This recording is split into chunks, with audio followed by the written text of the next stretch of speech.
বশীকরণের মাধ্যমে সব সমস্যার সমাধান, প্রেমে বিচ্ছেদ কিংবা বিবাহে অবনতি, সন্তানহীনতা অথবা যৌন সমস্যা, তন্ত্র মন্ত্রের সাহায্যে এখন সব সমস্যার সমাধান হবে মাত্র 24 ঘন্টায়, তাও আবার 100% গ্যারান্টির সাথে। ট্রামে, বাসে, ট্রেনে কিংবা স্টেশনের দেওয়ালে এই ধরনের বিজ্ঞাপন তো আশা করি তুমি কখনো না কখনো নিশ্চয়ই দেখো। কিন্তু আমাদের দেশের একটা বিরাট সংখ্যক মানুষ এখনো সত্যি সত্যি এগুলোতে বিশ্বাস করে। আর শুধু বিশ্বাস করে বললে ভুলই হবে, বরং বলা ভালো রীতিমতো চর্চা করে। একদিকে মানুষ চাঁদে পৌঁছে গেল, মঙ্গলের মাটিতে মানুষ রোবট চালিয়ে দিল, কিন্তু এখনো কালো বেড়াল রাস্তা কাটলে সাথে সাথে দাঁড়িয়ে যায়, এগোতে ভয় পায়। একটু গ্রামের দিকে এখন এরকম প্রচুর মানুষ আছেন যারা জন্ডিস হলে ডাক্তারের কাছে না গিয়ে ওঝার কাছে যায়, জল পড়া খায়, বাড়ির মহিলাদের কোনো সাইকোলজিক্যাল ইস্যু হলে কিংবা ঘরের কাজে মন না বসলে ডাইনি বলে দাগিয়ে দেয়, ভূতে ধরেছে বলে ঝাঁটা পেটা করে। জীবনে সফল হবার জন্য কাজে ফোকাস না করে, নিজের স্কিলে ফোকাস না করে হাতে গলায় তাবিজ কবচ মাদুলি পরে। আর এরকম কোনো বাবা যদি একবার চোখের সামনে কোনো জলের পাত্রে হাত ডুবিয়ে জলের রং লাল করে দেয় কিংবা জলের রং নীল করে দেয়, তাহলে তার কথাই নেই। ওহো বাবা গো, এটা কি করলে গো বলে একদম পায়ে লুটিয়ে পড়ে। इस देश का विद्वान ही चूतिया हो। আর ঠিক এই কারণে দিন দিন এত মন্দার বাজারেও ফুলে ফেপে উঠছে এইসব টুকটাক করা তান্ত্রিক আর ভণ্ড বাবাদের অনলাইন ব্যবসা। এইসব নিয়ে তৈরি হচ্ছে হাজার হাজার content, podcast, cinema, web series.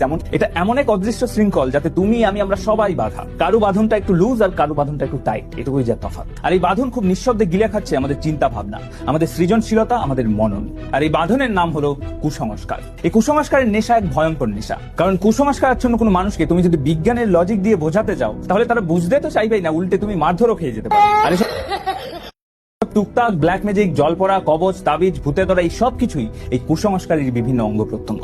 এই যে আমরা মাঝে মাঝে শুনি না, ভাঙা আয়নাতে মুখ দেখতে নেই, রাত্রিবেলা নখ কাটতে নেই, পরীক্ষার আগে ডিম খেতে নেই, এই সমস্ত কিছুই কিন্তু কুসংস্কারের অংশ। থেকে খারাপ কি লাগে জানো? এই ধরনের ঘটনা ঘটছে কিন্তু সারা দেশে। কিন্তু ব্ল্যাক ম্যাজিকের জন্য বাঙালিরা এতটা বদনাম যে একদিকে ভালো জাদু, ব্ল্যাক ম্যাজিক এসব থাকলেই দেখবে গল্পটা ঘুরে ফিরে কলকাতায় চলে আসে। আর শুধু সিনেমা নয়, এখন তো ইনস্টাগ্রামে বেশ কিছু রিল দেখি ব্ল্যাক ম্যাজিকের জন্য বাঙালিদেরকে নিয়ে রীতিমতো খিল্লি করা হয়। মানে এইরকম একটা ব্যাপার দেখানো হয় যে তুমি বাঙালি, তাহলে তো তুমি ব্ল্যাক ম্যাজিক জানো। আর সত্যি কথা বলতে একজন বাঙালি হিসেবে এগুলো খুব খুব খুব গায়ে লাগে। পৃথিবীতে এরকম অনেক ঘটনা ঘটে যায় যেটা যুক্তিবিদ্যার বাইরে, কিন্তু তার মানে এই নয় যে সেটার পেছনে কোনো ভূত, প্রেত, আত্মা কিংবা কালো জাদু আছে। বিজ্ঞান এখনো সব প্রশ্নের উত্তর দিতে পারেনি ঠিকই, কিন্তু তাই বলে অন্ধবিশ্বাসে ঝাঁপ দেওয়াটা একেবারেই ঠিক নয়। তো মোদ্দা কথা হচ্ছে, তেঁতুল তলায় ভূত আছে এটা সবাই জানে, সবাই ভয়ও পায়, কিন্তু সেই ভূত দেখেছে কজন? হয়তো একজনও না। সবার একটাই উত্তর, অমুকের মুখে শুনেছি। সেই অমুকটা যে কে সেটা আজ অব্দি আর জানা গেল না। যদি সত্যি সত্যি সেরকম কিছু থাকতো, তাহলে এতদিনে নিশ্চয়ই কোনো প্রমাণ পাওয়া যেত, একটা কিছু অন্তত বিজ্ঞানসম্মত প্রমাণ।